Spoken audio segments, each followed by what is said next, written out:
there were metal shows, hardcore shows, nothing in between. Absolutely not.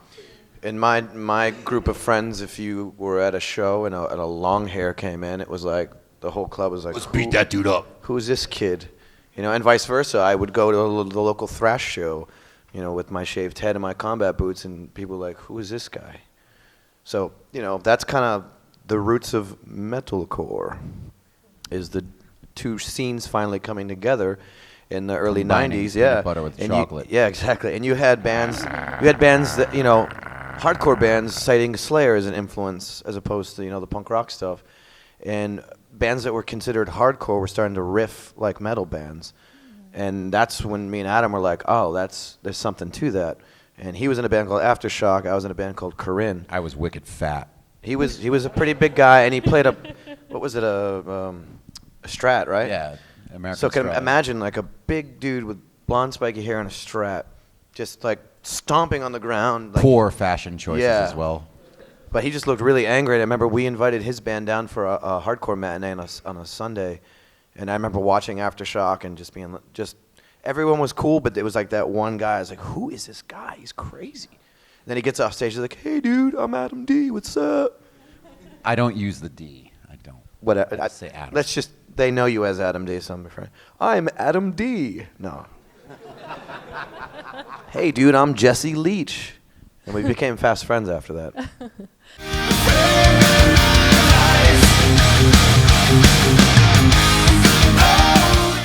So what were you guys doing at the time? Were you at school? Did you kind of, like for any musicians that we've got out there, did you kind of have guitar lessons? Or were you just picking it up at home and kind of having a go yourselves? Like what route did you take to kind of pick up I was instruments? completely self-taught from the beginning until I went to uni. And Yeah. Then I didn't even play guitar there. I played upright bass. Mm-hmm. Yeah. How about I was you? too punk rock for lessons up until the age of 20.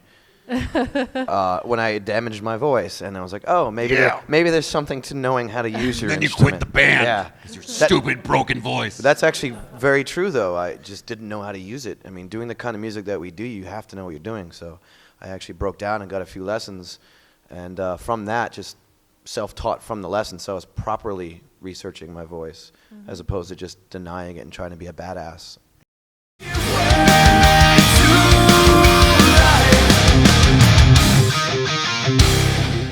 We were 4-piece for like a year, playing really small shows with very confused people watching us.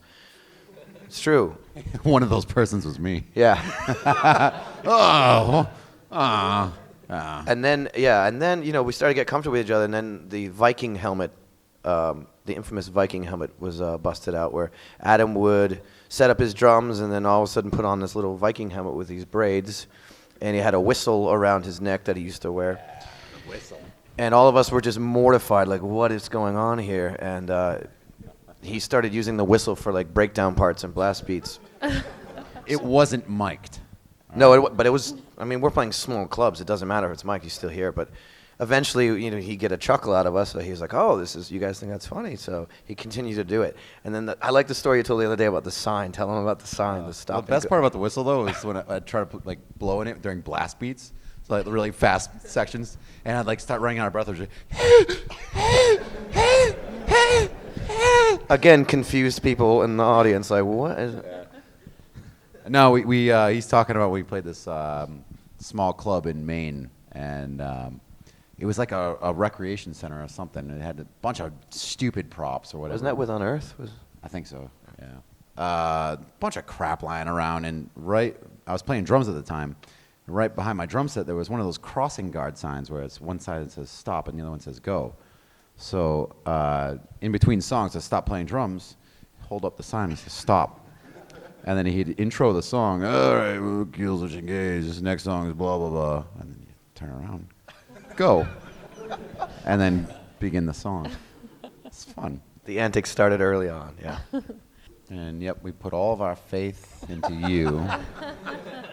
We do a tremendous U.S. tour, and things are going well, and then peace. And he quit through email. He quit through email. There's a story to it all. Yes. Can you guys do me a favor and just boo him for Yeah, quitting you can do via it. email? It's fine. That's not good enough. Come on. I am redeemed. Yeah. His come back. He's come back. So talking about that. It's like breaking up with your girlfriend via email. Come on. I just want to say real quick to anybody who has supported this band and myself and welcoming me back, thank you so much. I have just gratitude in my heart for everybody You suck. who supports me. The Odd Couple. You can be funny, but I'm being very serious. Thank you, guys. Appreciate it. Yeah. All in today. See the world through different eyes. I see the world through different eyes.